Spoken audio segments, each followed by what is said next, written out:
আসসালামু আলাইকুম, আপনাদের সবাইকে ওয়েলকাম জানাচ্ছি আমার আরেকটা নতুন ভিডিওতে। আজকে আমি আপনাদের সাথে শেয়ার করব আজকে আমি কিভাবে গরুর মাংস রান্না করি। সর্বপ্রথম হচ্ছে আমি দিয়ে দেব পেঁয়াজ। পেঁয়াজটা আমি একটু বেশি করেই দিই। দিয়ে দেবো কাঁচামরিচ, দিয়ে দেব 3 টুকরা টমেটো, দিয়ে দেব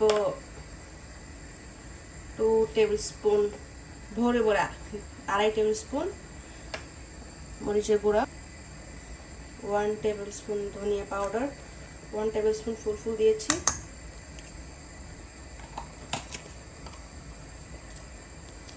1 টেবিল স্পুন থেকে একটু কম হলুদ powder, half table spoon it means 1 teaspoon জিরা পাউডার। এবার দিয়ে দেবো হাফ টেবিল স্পুন গরম মশলা। এবার আমি দিয়ে দেবো হচ্ছে মেজবানি মশলা, আমি 1 টেবিল স্পুনের মতো দিয়ে দেবো।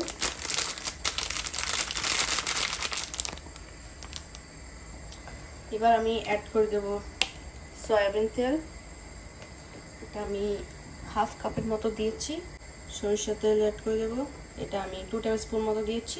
এবার আমি অ্যাড করে দিচ্ছি 2টা তেজপাতা, 2টা দারুচিনি, 2টা জয়ত্রী, গোলমরিচ, লং, এগুলো আমি সব অ্যাড করে দিচ্ছি।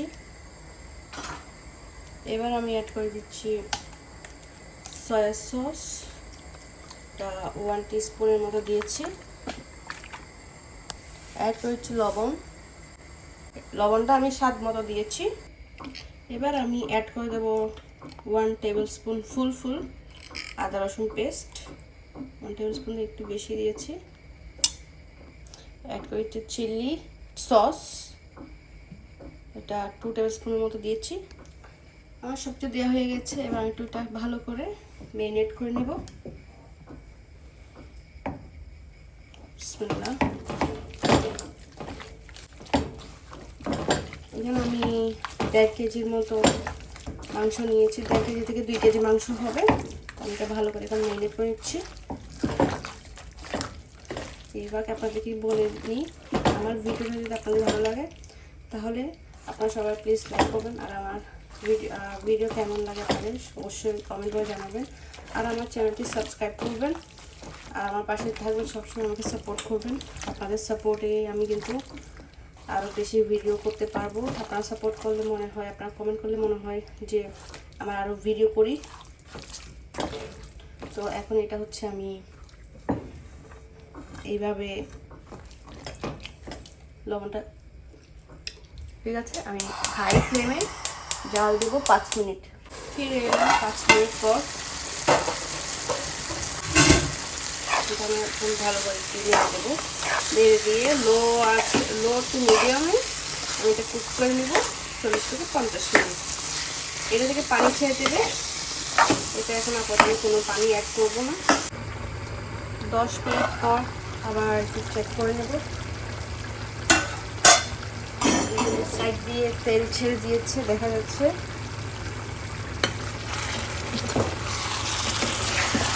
নেড়ে দেবো ভালো করে, নেড়ে দেবো। নেড়ে দিয়ে এবার একটু পানি অ্যাড করে দেবো। আমি 1 গ্লাসের মতো পানি অ্যাড করে দিচ্ছি। এখানে আপনারা চাইলে দইটা ইউজ করবেন, দইটা ইউজ করলে কিন্তু ভালো পানি ছাড়ে। আমার হাতের কাছে দই ছিল না, তার কারণ হচ্ছে আমি দইটা ইউজ করতে পারি নাই। আপনাদের হাতের কাছে যদি দই থাকে, দইটা অবশ্যই ইউজ করতে ভুলবেন না। এবার আমি এটা ঢাকা দিয়ে দেবো আরও 10 মিনিটের জন্য। ফিরে এলাম আরও 10 মিনিট পর। কিন্তু একদম তেল ছেড়ে দিয়েছে।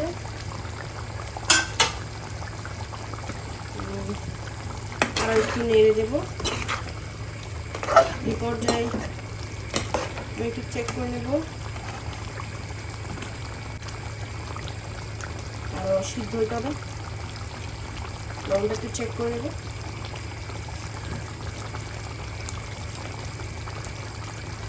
লবণটা পারফেক্ট হয়েছে আলহামদুলিল্লাহ। আমি আরও এটাকে জাল দিয়ে দেবো 20 মিনিট।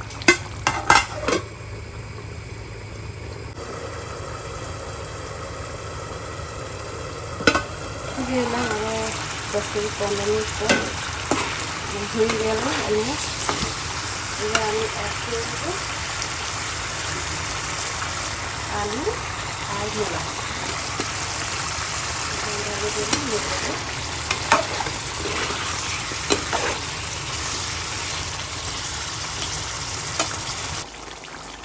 ফিরে এলাম আরও 15 থেকে 20 মিনিট পর। আমার এখানে মাংসটা পুরোপুরি হয়ে গিয়েছে। আমি ধনিয়া পাতা দিয়ে দেবো, দিয়ে দেবো 2-4টা কাঁচামরিচ। দেখছেন আমার রান্না কমপ্লিট। আপনাদের যদি আমার ভিডিওটা ভালো লাগে তাহলে লাইক করবেন, কমেন্ট করবেন, শেয়ার করবেন আর আমাদের সাথে সাপোর্ট করবেন। আপনারা সবাই ভালো থাকবেন, সুন্দর থাকবেন, সুস্থ থাকবেন। লাভ ইউ গাইস, আসসালামু আলাইকুম।